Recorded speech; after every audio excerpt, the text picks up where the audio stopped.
Genesis chapter 37. Jacob lived in the land where his father had stayed, the land of Canaan.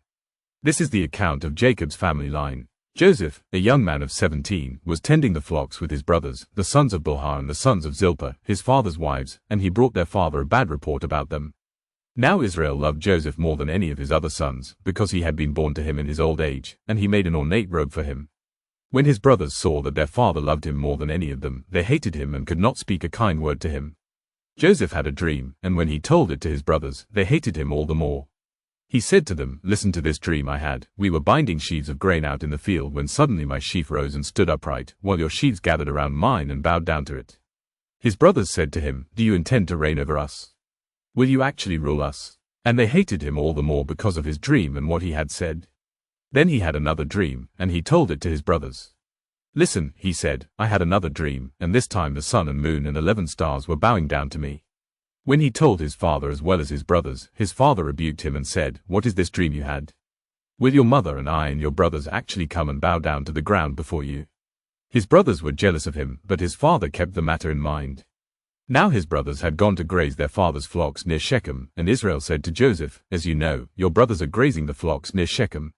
Come, I am going to send you to them." "Very well," he replied. So he said to him, "Go and see if all is well with your brothers and with the flocks, and bring word back to me."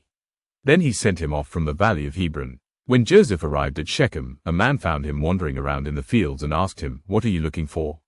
He replied, "I'm looking for my brothers. Can you tell me where they are grazing their flocks?" "They have moved on from here," the man answered. "I heard them say, 'Let's go to Dothan.'" So Joseph went after his brothers and found them near Dothan. But they saw him in the distance, and before he reached them, they plotted to kill him.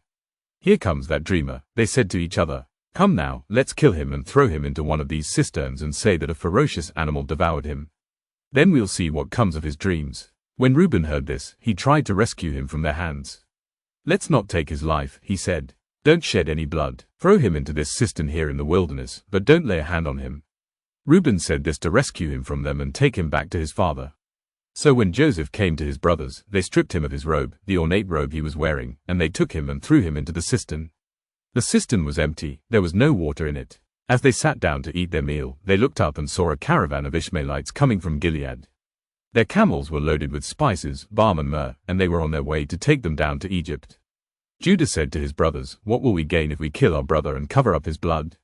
Come, let's sell him to the Ishmaelites and not lay our hands on him. After all, he is our brother, our own flesh and blood." His brothers agreed. So when the Midianite merchants came by, his brothers pulled Joseph up out of the cistern and sold him for 20 shekels of silver to the Ishmaelites, who took him to Egypt. When Reuben returned to the cistern and saw that Joseph was not there, he tore his clothes. He went back to his brothers and said, "The boy isn't there. Where can I turn now?" Then they got Joseph's robe, slaughtered a goat and dipped the robe in the blood. They took the ornate robe back to their father and said, "We found this. Examine it to see whether it is your son's robe." He recognized it and said, "It is my son's robe. Some ferocious animal has devoured him. Joseph has surely been torn to pieces." Then Jacob tore his clothes, put on sackcloth and mourned for his son many days. All his sons and daughters came to comfort him, but he refused to be comforted. "No," he said, "I will continue to mourn until I join my son in the grave." So his father wept for him. Meanwhile, the Midianites sold Joseph in Egypt to Potiphar, one of Pharaoh's officials, the captain of the guard.